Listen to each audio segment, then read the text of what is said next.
Hello guys, good morning everyone. Guys जैसा कि आप लोग जानते हैं, आज सैटरडे संडे है और हम सोमवार से कटकान बैठ रहे हैं कि जैसे सैटरडे संडे आई हम जो पेवे सब रेल देवे। तो सुबह से व्लॉग और ब्लॉग के चक्कर में पड़े रहे कि व्लॉग बनाएं या ब्लॉग बनाएं, कुछ समझ में नहीं आया। शुरुआत हम किए व्लॉग से और व्लॉग करते करते जो है बनाते सारा वीडियो बना डाले। जब वही 10:30 बजे के करीब मैं कुछ बागवानी थी उसकी सिंचाई कर रहा था। हमने कहा इसका भी वीडियो आना चाहिए, ब्लॉग है तो। ऊपर हमने जो है एक थोड़ा ताखा टाइप का बना था, उसी ताखे पे जो है मोबाइल रख दिया और बागवानी की सिंचाई करने लगे। मित्रों, किसी कारणवश मोबाइल खिसक करके और बालकनी के नीचे जा गिरा। खैर, मोबाइल का तो जय श्री राम हो गया। हमारा जो ब्लॉग था वो भी चला गया उसी में। हमने सोचा अब क्या बनाएं, जो बना था वो चला गया। खैर, दुख दर्द होना चाहिए कि भाई मोबाइल चली गई। हमने तनिक बड़ी देर ना करते हुए हमने कहा जो जाना था गया, जो आना था आया। हमें बिना किसी पश्चाताप के अब दूसरा वीडियो बनाना चाहिए। तो मित्रों, हमने सोचा अब क्या बनाया जाए। भाई ऐसा कुछ चीज़ होना चाहिए जो दर्शकों के मन को भाए। तो मेरे मन में बहुत दिनों से कुछ क्वेश्चंस उठ रहे थे। जैसे क्या क्वेश्चंस उठ रहे थे कि मेरा छोटा भाई जो है वो एडवोकेट है और जब कभी बात हो तो कहीं सीआरपीसी, कहीं आईपीसी, कहीं दीवानी खुली है, कहीं फौजदारी खुली है, तो ये सब बताया करता था।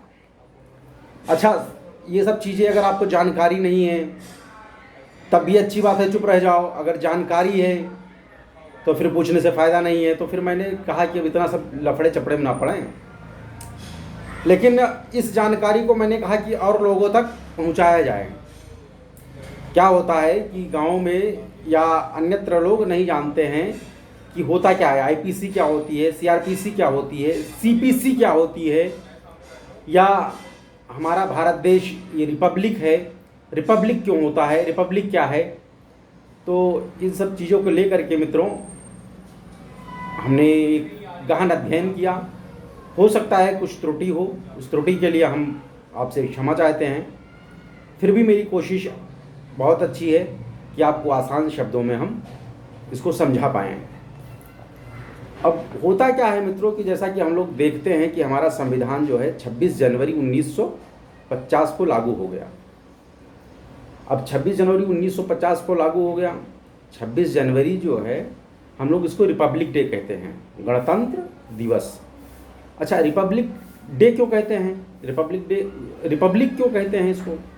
क्योंकि रिपब्लिक वो होता है कि जहाँ पे जिस देश का मुखिया, राष्ट्रपति का चुनाव जो है वंशानुगत ना हो। ठीक है, तो इसलिए इसे रिपब्लिक हम लोग कहते हैं। अब हमारे भारत देश में एक संविधान बना। संविधान में क्या होता है कि इसमें जैसे हम लोग और पढ़ते हैं कोई चीज़, कोई चैप्टर पढ़ते हैं, चैप्टर नंबर 8 पे पहले लिखते हैं ना, समरी टाइप का बनाते हैं। चैप्टर नंबर 8 पे उठो लाल आँखें खोलो, 7 पे वसुंधरा। तो इसी तरीके से हमारे संविधान में आर्टिकल बना दिए गए और वो आर्टिकल 395 आर्टिकल हैं। ये इसलिए बना दिए गए कि क्या होता है कि जब कभी किसी चीज़ को खोजने की ज़रूरत हो तो हम आर्टिकल वाइज जाकर के वहाँ पे पहुँच जाएं। अब तो कंट्रोल F चल गया है, कंट्रोल F से हम मारते हैं डायरेक्ट जो है कि इस जजमेंट में क्या ऑर्डर हुआ या राष्ट्रपति के अधिकार क्या हैं। तो वो कंट्रोल F ना होकर के उस टाइम जो है उन्होंने अनुच्छेद में बना दिया, वो अनुच्छेद 395 है। अब होता क्या है कि अनुच्छेद में बहुत सारे पावर्स दे दिए गए हैं, कुछ चीज़ें सीमित कर दी गई हैं। अब क्या होता है, अब हम लोग देखते हैं बारी बारी की संविधान संशोधन हो रहा है। अब संविधान संशोधन जब होता है तो उसमें आर्टिकल्स में ABCD पार्टिकल जुड़ता जा रहा है। संविधान 26 से आर्टिकल 26 से 26B, तो संविधान के जो आर्टिकल्स वो तो 395 कर दिए गए। अब संविधान में सबका अपना अपना अधिकार दे दिया गया। देश का अलग है, राज्य का अलग है, सरकार का अलग है, नागरिक का अलग है, अधिकार का अधिकार अलग है, कानून का अधिकार अलग है। सबको परिभाषित किया गया आपस में कि किसमें किसके अधिकार क्षेत्र में क्या होगा। जैसे हम लोग देखते हैं आज भी राज्य सरकार के अधीन या जहाँ पे राज्य सरकार है वहाँ पर भी केंद्र सरकार की एजेंसियाँ, केंद्र सरकार के विभाग भी काम करते हैं। जैसे पोस्ट ऑफिस है, पोस्ट ऑफिस एक केंद्र सरकार का विभाग होता है। अब रेलवे केंद्र सरकार के अधीन चलता है। तो इस तरीके से सबकी अधिकार जो है ये संविधान में उल्लेख है। अब संविधान में सब पेज वाइज आपको बना दिया गया, जो आप पॉइंट्स वाइज हम लोग पढ़ते हैं, आर्टिकल 1, आर्टिकल 2, आर्टिकल 3। खैर मैं विधिक जानकार नहीं हूँ, ये आपके जो विधिक जानकार होंगे बता पाएंगे, लेकिन मेरा प्रयास ये है कि आप लोगों को जानकारी बहुत सरल शब्दों में बताया जाए। अब होता क्या है कि संविधान में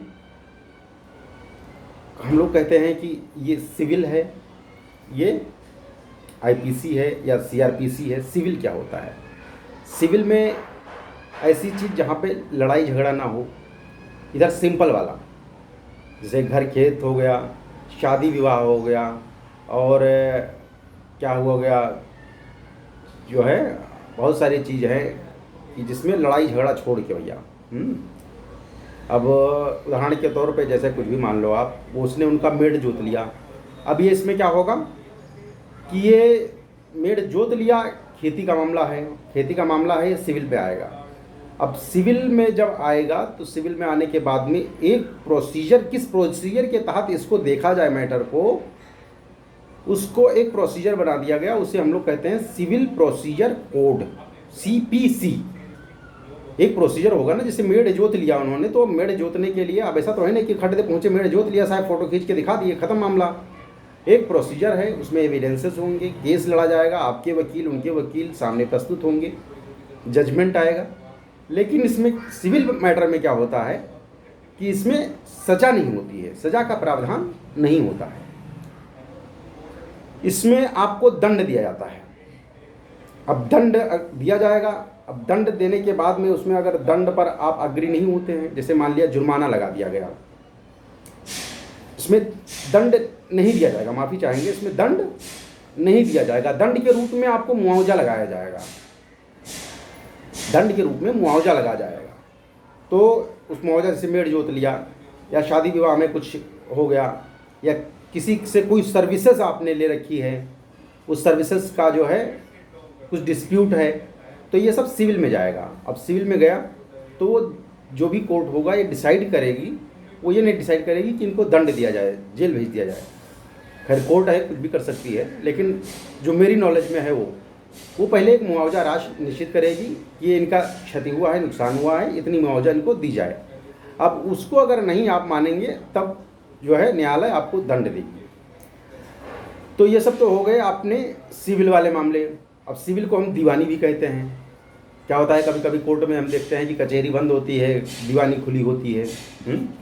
कभी कभी कहते हैं फौजदारी वाला खुला है भैया, आज दीवानी बंद है। तो ये तो दीवानी का पार्ट हो गया। अगर कहीं ऐसा मामला आता है कोई, तो आप ये जानिए कि ये दीवानी का है, और इसमें ज़्यादा से ज़्यादा क्या होगा, उसको मुआवजा लगेगा। मुआवजा नहीं मानेगा तब दंड का प्राविधान है, ऐसी मेरी नॉलेज है। अब इसके बाद में आता है, ये तो हमारा हो गया सिविल वाला। इसी में एक पार्ट आता है कि हिंदू, हमारा जो है मुस्लिम पर्सनल लॉ बोर्ड है, फिर हिंदू लॉ है। तो अभी तक सरकार इस पर क्या विचार कर रही थी, अभी बीच में काफ़ी डिस्कशन भी चल रहा था कि यूनिफॉर्म सिविल कोड ले आया जाए। यूनिफॉर्म सिविल कोड में होगा क्या कि इसमें सबके लिए एक समान रूल हो जाएगा। अभी सबका अपना अपना है, तो जो भी रूल्स होंगे ये दोनों आपस में समान हो जाएंगे सबके लिए। मतलब जो भी है, जैसे एक देश, एक कानून, एक तिरंगा, तो ऐसे सब एक कानून भी हो जाएगा। तो ये इसके लिए यूनिवर्सल जो है हमारा जो है पर्सनल लॉ बोर्ड चल रहा था, तो उसमें यूनिफॉर्म सिविल कोड बनाने की तैयारी हो रही थी। अभी हाल जो है इम्प्लीमेंट नहीं हुआ है, इम्प्लीमेंट होगा तो हम लोगों को पता चल जाएगा। इस सब के बाद में होता क्या है मित्रों, जैसे हम देखते हैं कभी मान लो कहीं झगड़ा हो गया, मारपीट हो गया, 302 हो गया, गोली मार दिया, हत्या हो गया, कांड हो गया, तो ये सब जो है मित्रों इसमें सिविल में नहीं आएगा, ये आता है इंडियन पीनल कोड आईपीसी में। ये ध्यान रखिए दो बातें, दीवानी में कोई ऐसा डिस्प्यूट जिसमें मार झगड़ा लड़ाई ना हो, लाइक आपका घर खेत का मुकदमा हो या ज़मीन का हो या कोई सर्विसेज आपने ली हुई है, तो ये सब अपना जो है क्या है, किस में आएगा, दीवानी में। आईपीसी में इंडियन पीनल कोड है, इसमें मारपीट लड़ाई झगड़ा ये सब आएगा। अब इसमें होता क्या है कि ये जो आईपीसी हमारा बना था, ये आईपीसी हमारा 1860 में बना था। तब से सोचिए मित्रों कि अभी हम लोग 2021 में चल रहे हैं और वो 1860 में बने कानून को, उसके लिए भी जब अध्ययन किया गया होगा तो और पहले ही किया गया हो, लेकिन 1860 में जब कानून बना था उस कानून को अभी भी हम आईपीसी में चला रहे हैं। क्या होता है, कभी कभी हम मूवी में देखते हैं तो कहते हैं इनको ताजराते हिंद दफ़ा इतने के तहत, तो इसमें दफ़ा जो अभी तक हमने जो पढ़ा आर्टिकल वाला उधर पार्ट पढ़ा, यहाँ पे क्या होता है, धारा होता है। धारा में 302 धारा सेक्शन जिसे कहते हैं। तो ताजराते हिंद जो हम लोग सुनते हैं वो ताजराते हिंद होता है इंडियन पीनल कोड आईपीसी। धारा भारतीय दंड संहिता, इंडियन पीनल कोड, हर एक की दंड संहिता है। संहिता मतलब नियम, किस पे कहाँ पे कैसे नियम, जैसे आचार संहिता है, चुनाव आचार होता है तो उसमें सबके एक नियम बन जाता है, प्रोसीजर बन जाता है। तो आईपीसी में अब पहले तो ये डिसाइड होना चाहिए कि कौन सी धारा लगेगी, कौन सा सेक्शन लगेगा। अब सेक्शन लगाने के बाद में, जैसे पुलिस है तो पुलिस सेक्शन लगाने के बाद में इसको मामले को कोर्ट में दे देती है। पुलिस हिरासत होता है 24 घंटे तक रख सकती है, उसके बाद में कोर्ट में पेश करती है, फिर पुलिस रिमांड मांगती है। अब पुलिस रिमांड में मिल गया तो ठीक है, नहीं मिला तो फिर जुडिशरी क्या करती है, उसको अपनी अभिरक्षा में भेज देती है, वो जुडिशरी रिमांड होता है। अगर पुलिस रिमांड में नहीं, वो जुडिशरी रिमांड में चला गया तो न्यायिक अभिरक्षा होती है। ठीक है, हम लोग सोचते हैं ना कि ये जुडिशरी रिमांड में चला गया भाई। कभी कभी होता है यदा कदा कोई जांच करनी होती है तो पुलिस फिर से उसको अपने रिमांड में लाने के लिए, जुडिशरी रिमांड से अपने पुलिस रिमांड में लेने के लिए कोशिश करती है, और बहुत सारे केसों में हम देखते हैं मिलता भी है। इसके बाद में जब आईपीसी में हमें हर एक सेक्शन को फॉलो करने के लिए, आपने ये क्राइम किया है तो कौन सी धारा लगेगी, कितने दिन की सज़ा होगी, क्या होगा, इसके लिए CRPC बना। CRPC criminal procedure code. तो कौन सी धारा पे कितना मिलेगा, क्या सज़ा मिलेगी, कैसे होगा, इसको हर एक चीज़ का एक प्रोसेस है, तो इसको CRPC कहते हैं हम लोग। अब CRPC ये हो गया। अभी हमने जो पढ़ा था वो CPC था, सिविल प्रोसीजर कोड था, वो सिविल दीवानी वाला मैटर हो गया उधर वाला। ये क्रिमिनल प्रोसीजर कोड वो आईपीसी में आता है। CPC सिविल प्रोसीजर कोड, आप लोगों को फिर से एक बार मैं क्लैरिफाई करूंगा, CPC क्रिमिनल प्रोसीजर कोड दीवानी का मामला हो गया।